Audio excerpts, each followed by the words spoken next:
Jacksonville Sheriff says he wants to see some changes. And specifically, Ken Jefferson took a trip to Washington Heights, where he grew up. He said he wants to cut down on the violence in that area. Jefferson spent the morning campaigning throughout the neighborhood. So far, 4 people have entered the race for Jacksonville Sheriff. He's the best known of them, I suppose, so far. Sheriff's officers are the city's finest, and Ken Jefferson is likely the busiest. The department's public information officer is the face of the JSO, giving reporters the latest on breaking crimes, informing the public on safety issues, and speaking to children about staying out of trouble. If we can prevent a crime from happening before it happens, then that's what it's all about. That's what I want to do. That's my intention, and that's my goal. And no one does it better than Ken. For the second year in a row, Florida's PIO Association is honoring Jefferson with Public Information Officer of the Year. When my telephone rings at night or early in the morning, 2, 3, 4 in the morning, it not only wakes me up, but it wakes my wife up, it wakes my child up.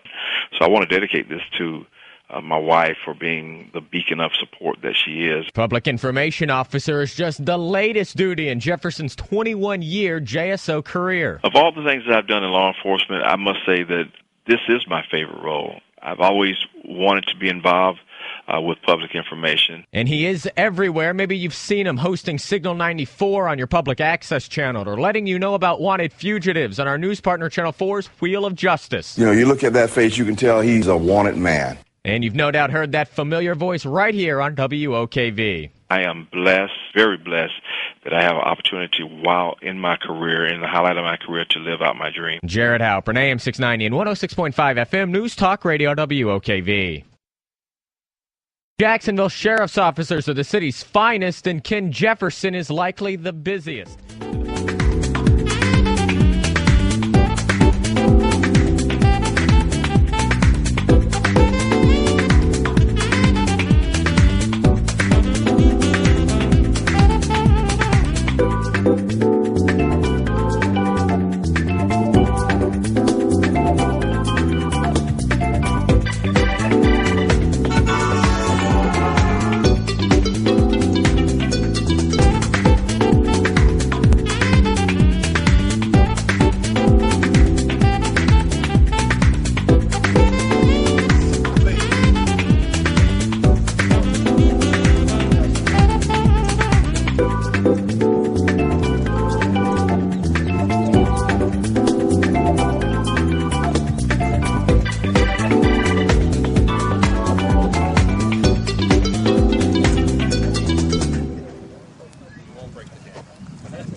Away.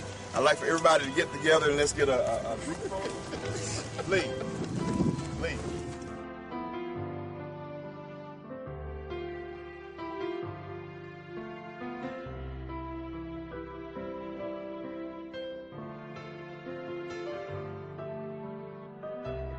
deserves better. Is the implication Jacksonville deserves better than Sheriff Rutherford? Well, that's not a slight on anyone. My slogan says Jacksonville deserves better.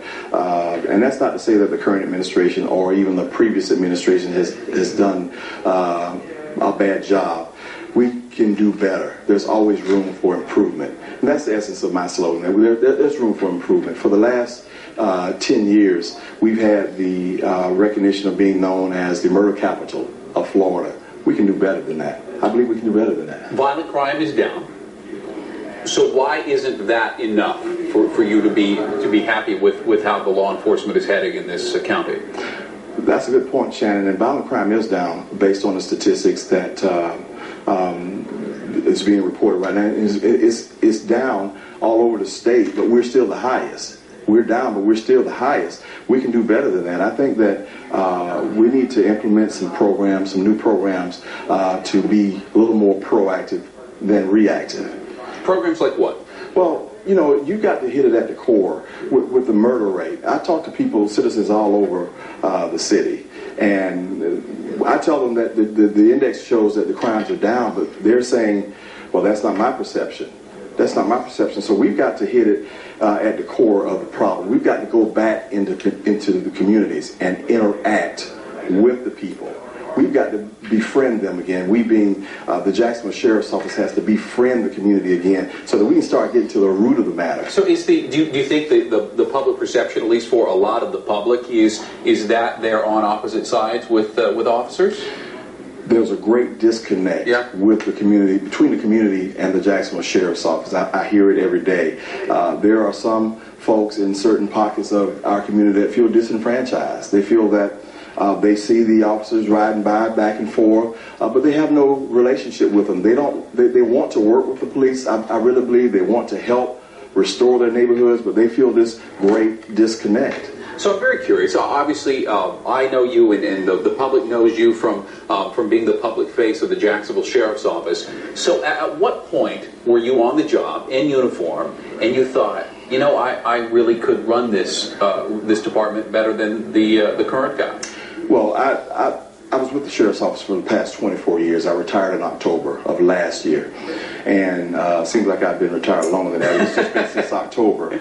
And I've been urged to run years ago, but I had no inclination that I would even give it a serious thought. But the last 18 months of my career, I began to give it some serious thought and think about it, and then still being urged by various people, and then being tired of the label, the murder capital. And then I thought about, you know what, 8 years really is enough. If we were to respect term limits and 2 terms for a sheriff in that position really is enough, I made the decision that I would run.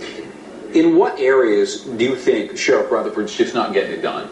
I think that the community is not connected the way we need to be with the Sheriff's Office. I think that we need to be more proactive with certain things when it comes down to your violent crimes, your murders, your rapes, your robberies, and whatever. And it goes back again to interacting with the community, getting the officers out of their cars to interact with them. But not only the officers, I would lead the charge from the front. I would be out in the community, not only walking the beat, I would be riding the beats as well as time permits. I would have a marked police car riding around, interacting with the communities. But not only that, Shannon, I would require that my senior staff do the same thing. Because at the end of the day, no matter how high you go in rank, at the end of the day, you're still a soldier, and you still have to know what got you. Jacksonville's next sheriff is heating up, and our own Mark Spain sat down with one of the men hoping to unseat John Rutherford. You know his face. For nearly 6 years, Ken Jefferson was front and center at dozens of crime scenes as the spokesperson for JSO. In fact, he did the job so well that he became the first person in history to ever win the Public Information Officer of the Year award in Florida 2 years in a row. He retired last October after 24 years on the force. His goal now? So I don't look at myself as anything other than I'm a qualified candidate ready to become the next sheriff of Jacksonville. Jefferson is probably the most recognizable opponent trying to unseat Sheriff John Rutherford. And 8 years is enough as the sheriff here in Duval County, simply because every other office had term limits. And there was a promise made by one of the opponents that they would not do more than 2 terms. He's talking about Rutherford, who, unlike other elected officials, can't be forced out by term limits. Reducing crime is Jefferson's top priority. We've been labeled as the murder capital of the state for the past 11 years. That concerns me. But it not only concerns me, Mark, it concerns the citizens of this city because I'm hearing it every day while I'm talking with them. Another thing that he says concerns him is the lack of transparency within the department. He'd like to change that. I'm for openness as far as being transparent with the public, being able to review the process as it's going on, as the officers are being questioned, as the evidence is being presented, as the whole process is going on. I think that they should have an opportunity to be able to sit in and to listen. If he wins, Ken Jefferson would become Jacksonville's second African-American sheriff. Mark Spain, CBS 47 Action News. And this is a 4-way race.